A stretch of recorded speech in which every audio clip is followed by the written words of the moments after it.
What is up, party people? Welcome or welcome back to my channel. I'm Jamila. This is JemilaBeReadin, because I do be reading. And in today's video, I attempt to read some horror books. It's more of a reading vlog, some life things.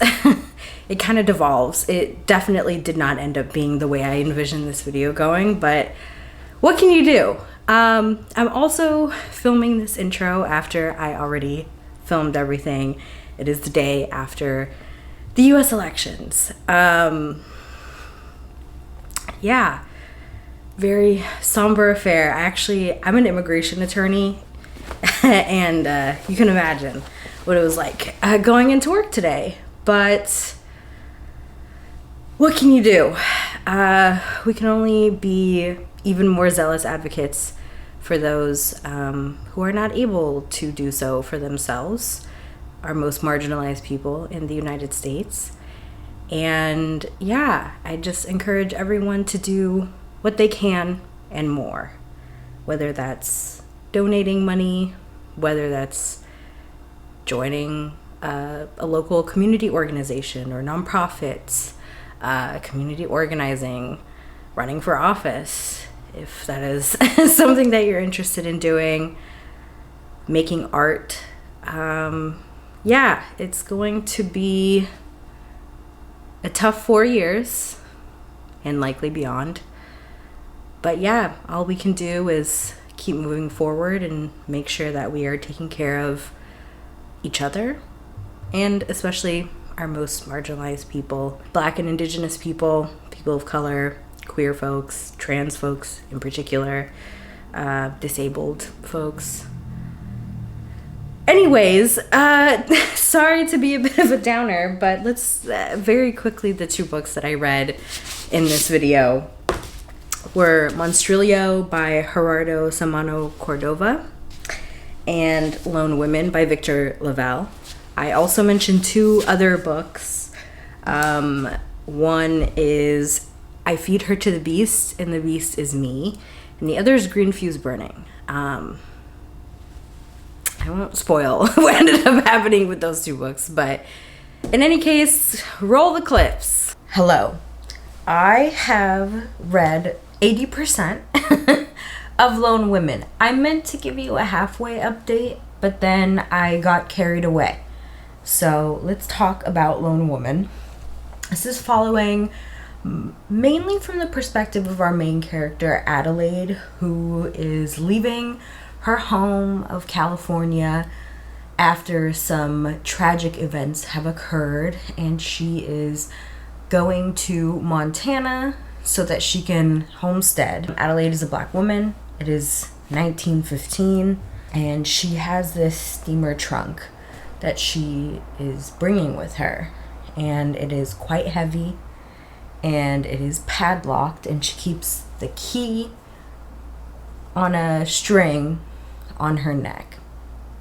And it's clear that she has a lot of baggage, pun intended, and we're just following her as she is attempting to deal with this while also homesteading. She was a farmer in California, but you know, Montana is a very different climate and situation, so she's getting kind of acclimated to that. It's quite cold, and she meets some people as well, and there's some other things that go on as well. We get some POVs from other people in this small town, and it has like this kind of slow but uneasy atmosphere to it. I'm like I said, I'm like a little over 80% of the way through. I'm hoping I can finish it tonight. I've been listening to the audiobook. It's really good. I really like the audiobook. So if you are interested in picking up this book, I definitely recommend checking out the audiobook. Yeah, I don't really know what to say without spoilers. But I will say, I don't know that this hasn't been like scary so far. I definitely feel like there is a sense of uneasiness throughout the book for sure. It's a bit eerie, but it hasn't been particularly scary, I would say. We did have a little bit of a twist reveal, I'd say around the 75% mark, which I will say I was a little bit surprised by. It's not what I thought was going to happen, but it does make sense in hindsight. So yeah, I'm curious to see how this is going to end. I'm feeling a sense of dread because I just feel like there's a lot of things about to culminate, and I just don't know how it's going to turn out, and I'm worried. I'm worried for Adelaide. I'm stressed. I have been really enjoying this, especially in the first 50%. This last, 20% has been a little bit all over the place, but I'm still enjoying it. So I'm going to continue listening to the audiobook while I color. And I guess we'll film a little bit of B-roll while we do that.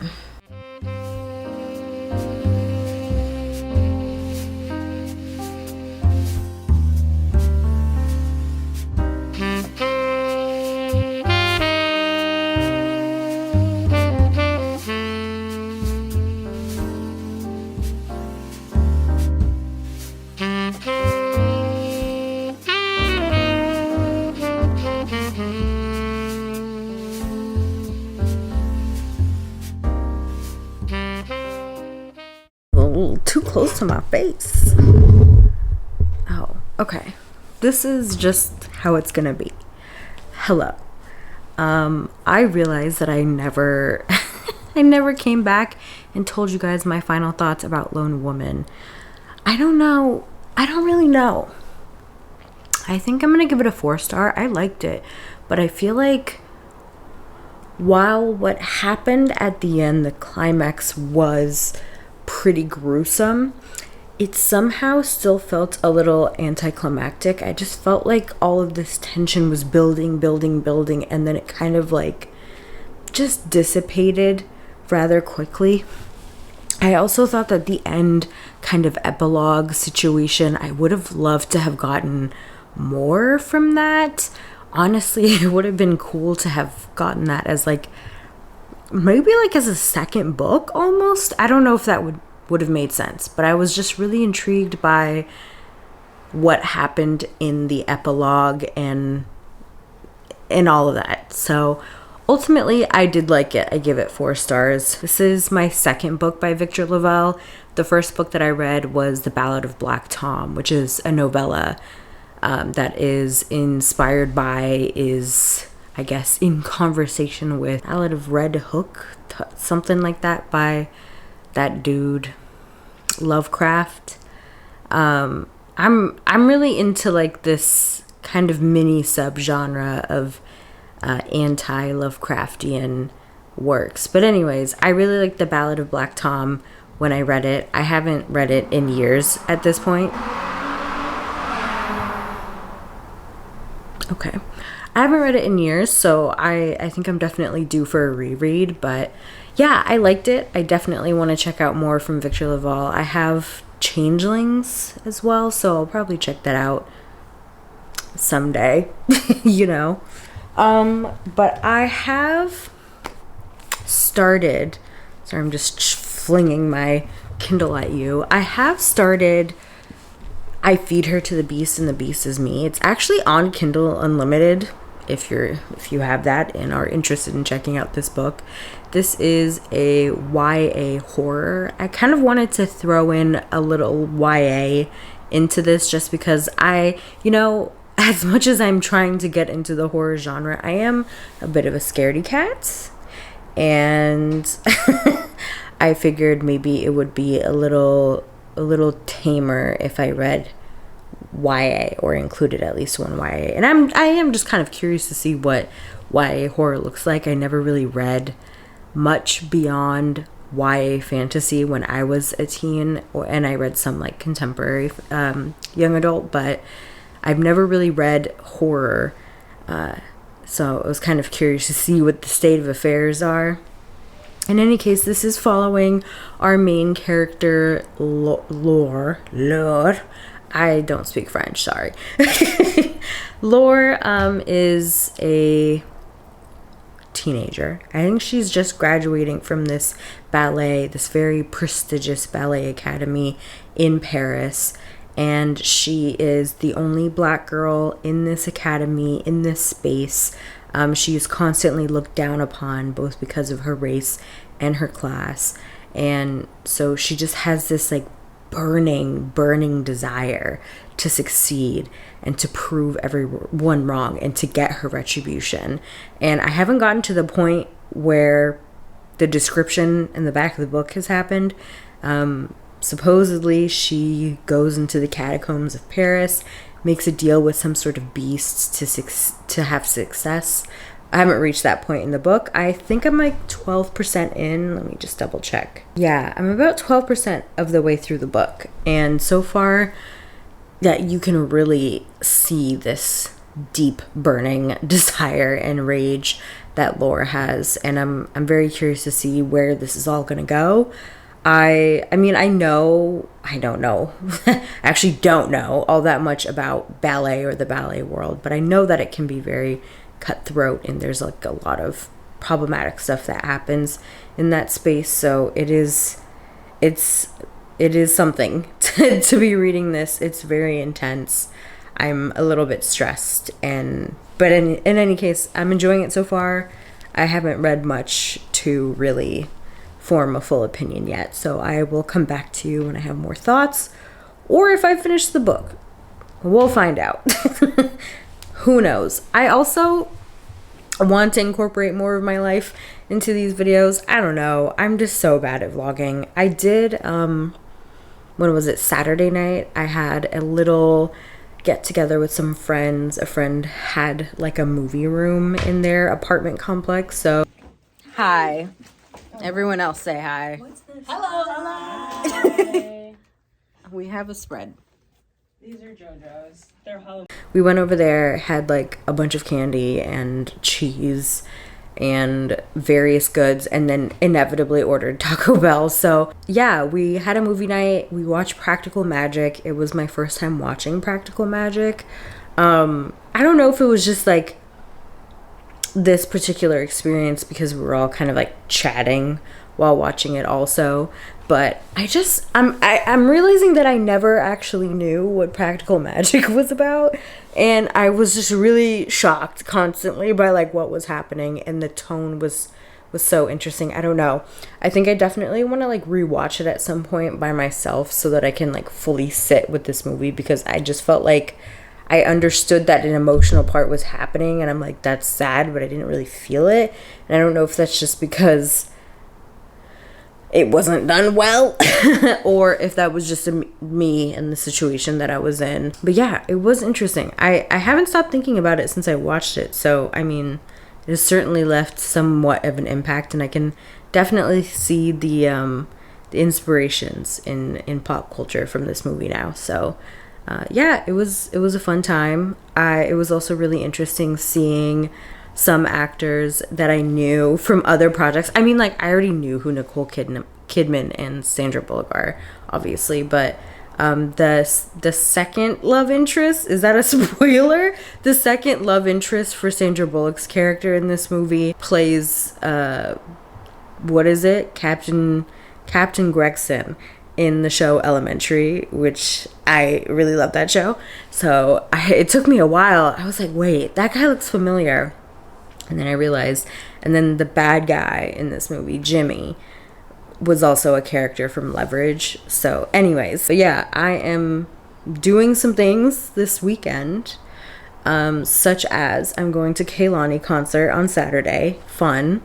May insert some clips at some point. And on Sunday, I am apparently going to a pumpkin patch, and then I'm later going to a soft opening of a bookstore here in Portland. I was invited. I'm very excited for it. It is a romance bookstore. It is the second Black-owned bookstore to be opened in Portland. So very excited about that. Hopefully I remember to take you along for all of those fun things. Okay, bye. Hello. I'm coming to you vlogging from my phone because my camera is currently dead and I'm charging it. It's been a while. It has been. I think the last time I talked to y'all, I was telling you about If I Feed Her to the Beast, or If I Feed It to the Beast and the Beast is Me, or something like that.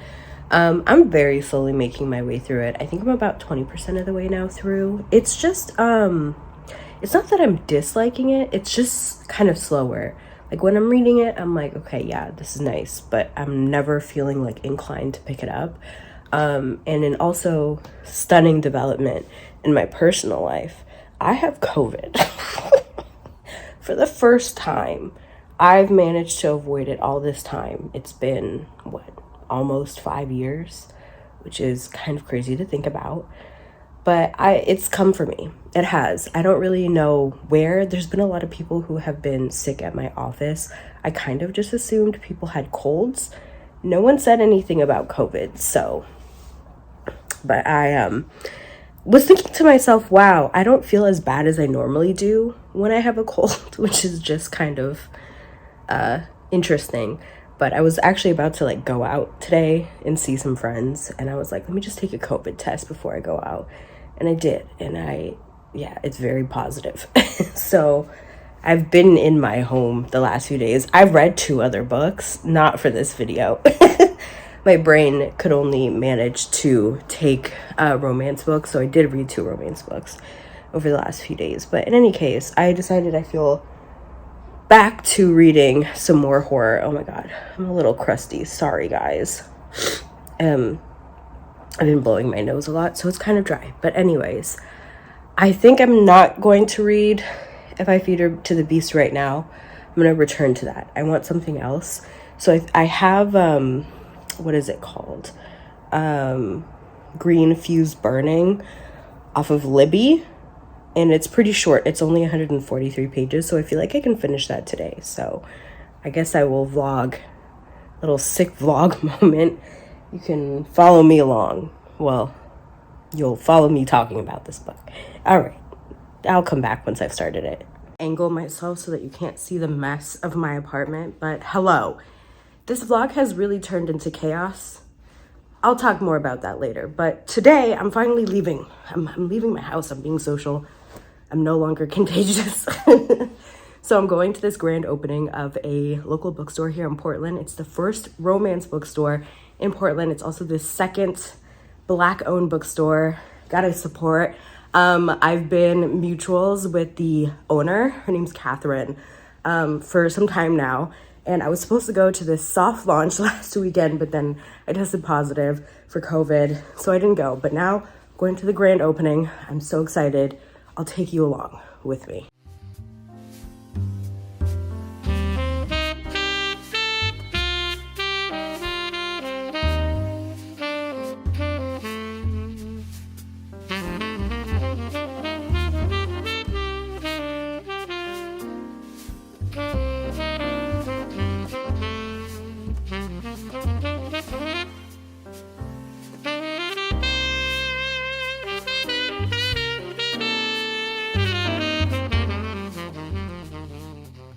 Hey guys. It's been a minute, hasn't it? This video has really devolved. This is quite the angle too.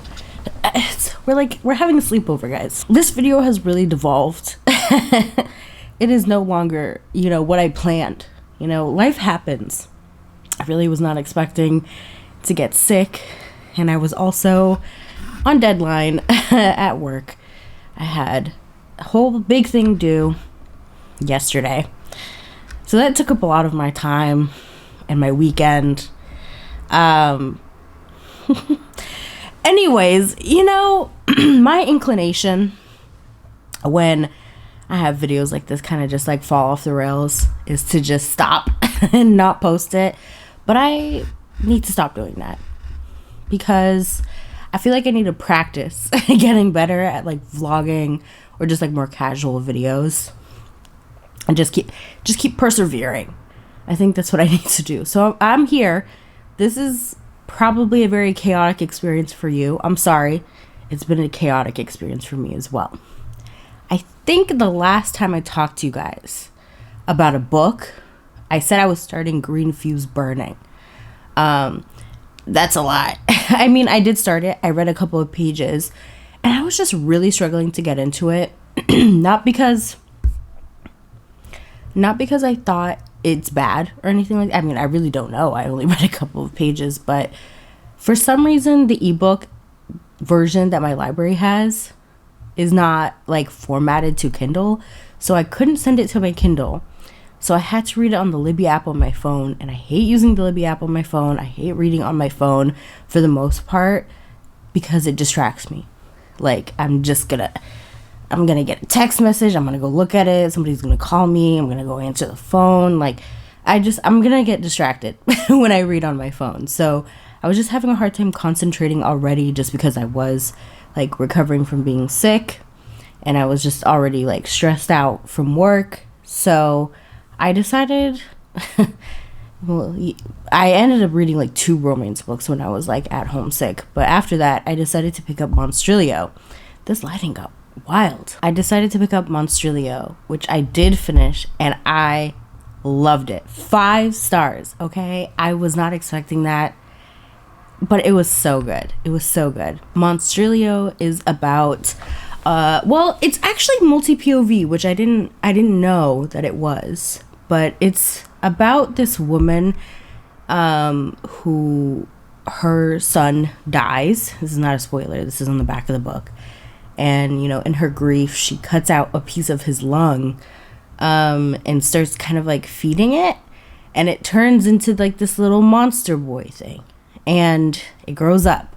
And we're following this woman, Magos. And then we're also following her friend and the father of this child. And then the monster child. It's so intriguing.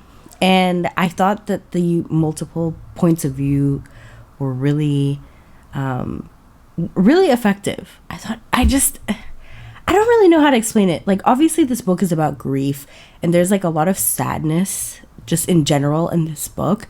But like after the inciting incident, like there's nothing like particularly devastating happening, but there's just like a complete sense of devastation the whole time you're reading this book. I was just truly like in my feelings. I just felt so much for these people. The writing was so good. I really liked it. I think if you are someone who is sensitive to stories about grief, especially like the loss of a child, I would go into this with caution for sure. I don't think, like I said, like nothing particularly explicit happens, except for there is some explicit sex that happens in this book. And it's really funny because there's like a Goodreads review that I saw where someone described this book as being 30% monster coming of age and 70% kink sex, which I just thought was like such a weird reduction of this book. I was like reading this and I'm like, where is all the kinky shit? And it's like, there's a little bit.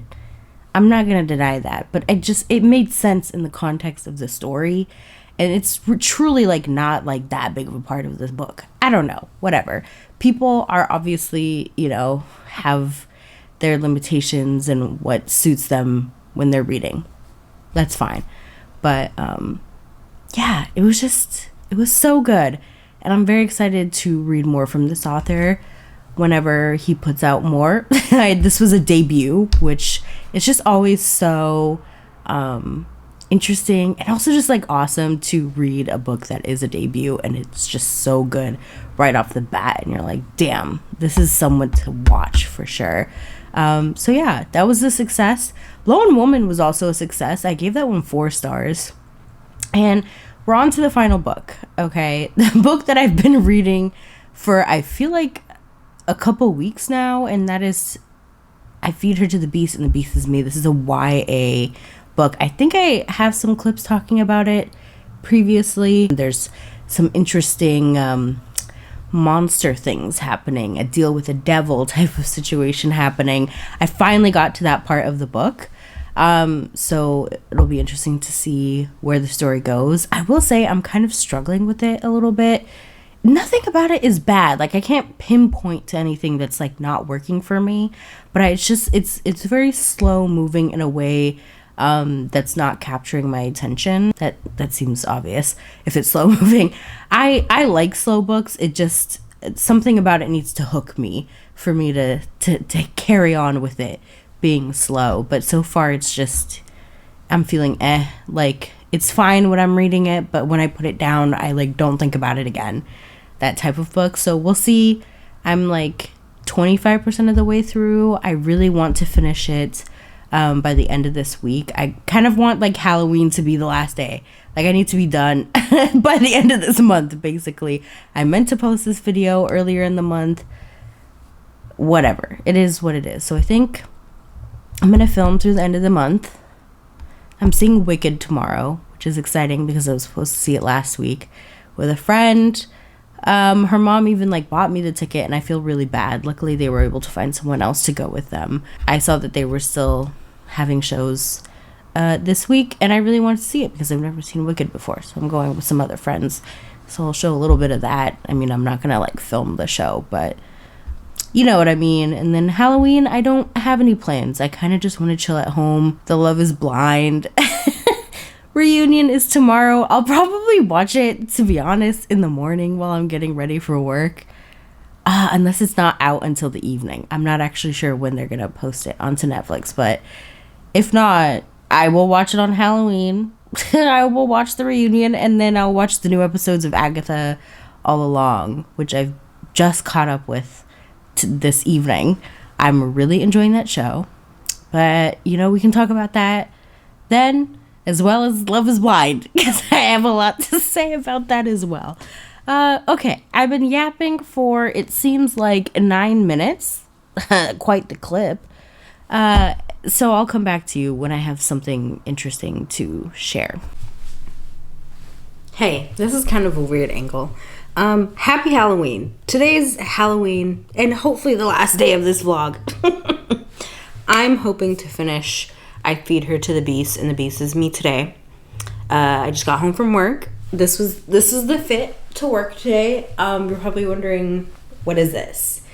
And, you know, I really didn't have time to put something together, or I just wasn't really feeling in the Halloween spirit this year. But I threw this on, and this is what I'm calling Cowboy Renaissance Attorney. AKA Beyonce's attorney. So I had this hat from when I went to the Renaissance tour last year. And this was actually a vest that I bought for an option of outfit for the Renaissance tour. I didn't end up going with it, and this is actually the first time I've worn it because it is actually kind of small and it does not fit over the girls. So, but you know, it works for this outfit. Very low key. I just wanted to show it to you. If you want to see something scary though. Whoa. Yikes! Flat underneath there. Anyways, I'm gonna read. I'm gonna get cozy. I'm gonna change into my pajamas. I'm gonna get my pho that I ordered to be delivered. I'm gonna eat that. Yeah. Hello. I am here to update you guys on this evening so far. What did I do? I had pho. Delicious. I watched the Love is Blind reunion. Not delicious. I've never been so uncomfortable watching a reunion. It was deeply uncomfortable, very awkward. I was cringing into myself a lot. I don't really know why we spent so much time on past Love is Blind contestants.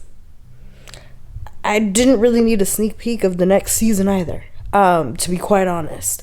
You know, Nick and Vanessa Lachey will never beat the bad interviewer allegations. They're just not good. They're not good at their job. Sorry to say it.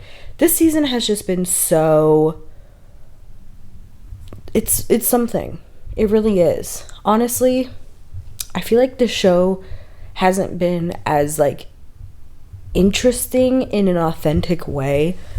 I mean, truly since season 1, but the first few seasons I feel like were fine. it's not like this show is good to begin with. I don't really know what I'm saying. But I'm starting to feel a little burnt out of this show. And will I tune in next year when season 8 happens? Probably. I'm not gonna front. I'm not gonna lie to you. But I am getting a little burnt out of this show, especially like this season was the first time I didn't watch the episodes like right when they came out. Like I kind of waited a while, to be honest. I don't know. I'm actually like not a big reality show person, but I feel like lately and it's mostly just been like Love Island and Love is Blind, and then I guess I also watched The Secret Lives of Mormon Wives, and I watched Bake Off, which I don't really like count because it's like a baking competition show, which I'm also behind on, I will say, this season. But in any case, yeah, this show is wild. No one on this show was particularly likable, except for maybe Taylor. And I like Ashley, and I hate seeing gorgeous girls being with bum ass men. I really do. So that's just unfortunate. She's a little delulu, but not my life, I guess. Yeah, wild show for sure. Yeah, and the Agatha All Along, the last 2 episodes came out yesterday. I haven't watched it yet. I'm trying to finish this book. I need to finish this book, which I have started reading a little bit on my Kindle, and hopefully I can finish that today. So, by the way, I saw Wicked yesterday. I know I said that I was going to take you along, and I did not. I'm sorry. After work, I had dinner with a friend, and then we met up with our other friend, and we watched the show, and I liked it. It was fun. I think if I was like 14 and I watched this for the first time, I think I would have been obsessed with it. It didn't super hit for me. It was a good time. I honestly had like no idea what Wicked was about. I only knew the 2 songs, Popular and Defying Gravity. Didn't really understand the context of those songs, obviously. So it was really interesting to see, 1, how comedic it was, and 2, like how political it was. But I will say, like in the second half, after the intermission, it kind of fell off a little bit for me. And it's theming and messaging, I think, but I mean, whatever. I also was kind of shocked to see how much hand waving there was of plot. I feel like a lot of stuff happened off stage, and then they'd come on and be like, this happened, and I'm like, oh, okay. And I haven't seen like a ton of musicals. I know that tends to happen because it's kind of like limited in like space and time, and obviously a lot of it is being taken up by singing and stuff like that, but it was interesting to just kind of see how much hand waving of plot there was. I think it could have been better. And also like the whole like storyline around Elphaba's sister Nessa Rose was a little bit ableist. I was like, oh, okay. I wish we got to see their relationship a little bit more. It is what it is. It was a fun time. I was not interested in seeing the movie, but I'm kind of curious now, especially because they're splitting it up into 2 parts, and I'm kind of curious to see how they're going to like change things. And I think this would be a good opportunity for them to kind of like fix some of the weirdness around Nessa Rose's plot. But yeah, gotta get back to reading. So bad news for this vlog. What a flop of a vlog. But you know what? I'm still gonna post it. Hopefully. I decided to DNF. I feed her to the beast, and the beast is me. I've been reading this book for weeks. Like, I actually started this book at the beginning of October. It was one of the first books I started actually for this video, and I've been slowly making my way through it for the majority of this month, and I'm still only 36% of the way through this book. It's like 10:30 p.m. right now. I don't really feel like reading. I just keep getting distracted every time I pick up this book. I like, it's not bad. There's nothing that I can particularly pinpoint about what's not working for me, but it's not working for me. It's not holding my attention. And, there were multiple times where I thought maybe I'm just like not in the right headspace for this. But I don't think so, because I've tried reading this book at multiple points throughout this month. and it's just not keeping my attention at all. So I'm gonna DNF it. I just am. I don't want to force myself to read it. I'm ready to read other books. And yeah, so I guess that brings us to the end of this vlog. I will come back tomorrow looking less haggard and wrap up the, I guess, 2 books that I read for this vlog. Tragic. Hello. I know I said I was going to end this video on Halloween Day. And technically I did, because I'm not reading any more books. But I'm going to the Portland Book Festival today. So I thought I'd take you along. Hopefully. If I remember to record anything while I'm there. So I thought I would just tack that into the end.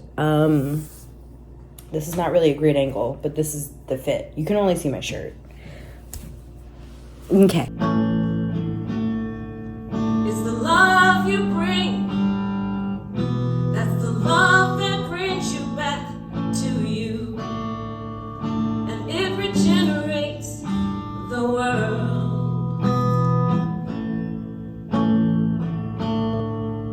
I would wonder how we're going to save this world.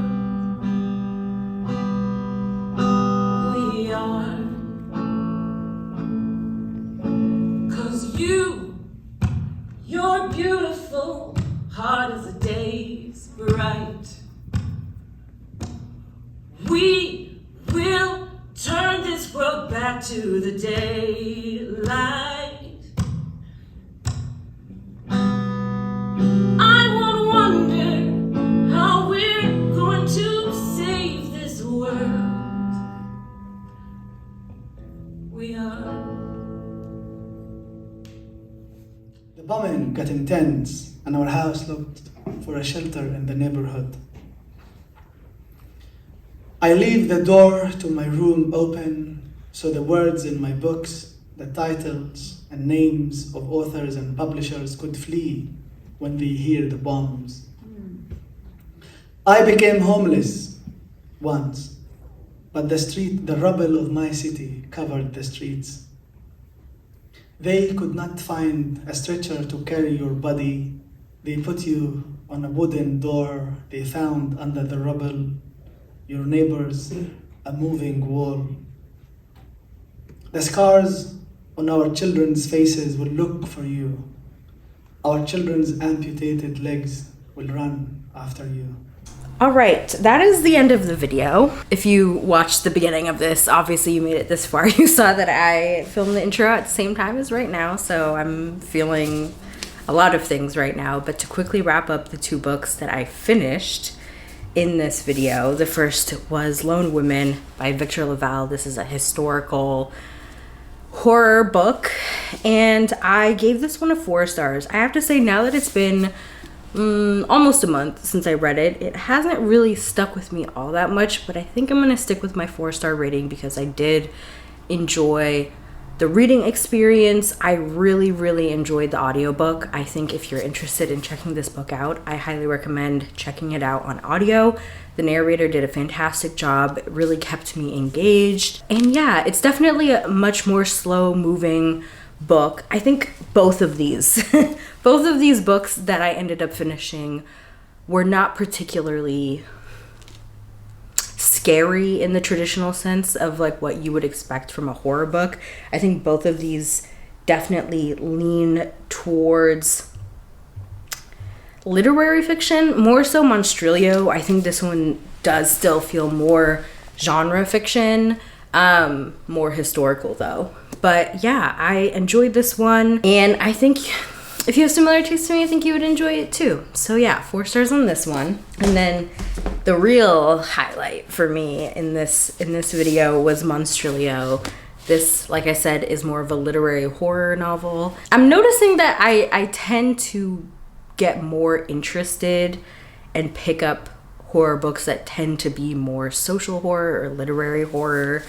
And yeah, I don't know. I am a scaredy cat, so maybe that's what's kind of preventing me from picking up anything that's like true horror, and not that social horror is not true horror. I mean, it is ultimately the most true horrors of them all, right? So, but yeah, if you guys have any recommendations for like kind of more of a traditional horror novel that feels more like scary and maybe gory, I don't know. If you do, and please give me recommendations, please do not recommend me Stephen King. I'm just telling you right now. And bonus points, you can recommend me those kinds of books by marginalized authors. But yes, I really enjoyed Monstrilio. I think this one, I don't know, I think the majority of my mutuals enjoyed this book, but it did seem like, you know, just quickly perusing Goodreads reviews, that this one kind of has some mixed feelings, but I just love this. The writing was not so flowery. It wasn't particularly flowery, but it was still very beautiful and lyrical in some sense and very poignant. I really enjoyed the use of the multi POV. That seemed to cause some issues for a lot of people, but I thought it was done effectively. Yeah, I don't want to say any more without potentially spoiling things, but I really thought it was good to have multi-POV. Like, I actually don't know that I would have enjoyed it as much if it wasn't multi-POV. So yeah, truly great. I am very excited to check out more from this author, you know, whenever he writes more. And I highly recommend this one. Honestly, I recommend both of these. As far as I'm concerned, this was a win, even though I did DNF one book and then kind of just didn't end up reading another book. I am not going to count it as a DNF because I only really got a couple pages in, and it just like the formatting wasn't working for me, like reading it on my phone. So once I get my hands on like a physical copy, or if I can find a way to get it onto my Kindle somehow, then I definitely want to check it out. But yeah, that is the end of the video. Sorry that it's very chaotic. Again, wishing everyone peace. I know we're grieving right now, but you know, take the time to grieve, but we gotta keep moving forward, you know. And yeah, I also hope that the little clip that I put from Musab Abu Toa resonated with you. I think there was a lot around this election around Palestinians, and you know, while I do think that it was important to vote for our presidential elections, I understand the people who had misgivings and concerns and maybe withheld their support because of what's happening in Palestine. And truly, I don't know, you know, I think it certainly can get worse with Trump, but ultimately people are dying right now. There's a genocide happening right now. Many people have died and have been injured and have been displaced from their homes already right now. So while we're grieving what's to come here in the United States for us, we should also keep in mind what's happening with Palestinians as well. And on that note, bye.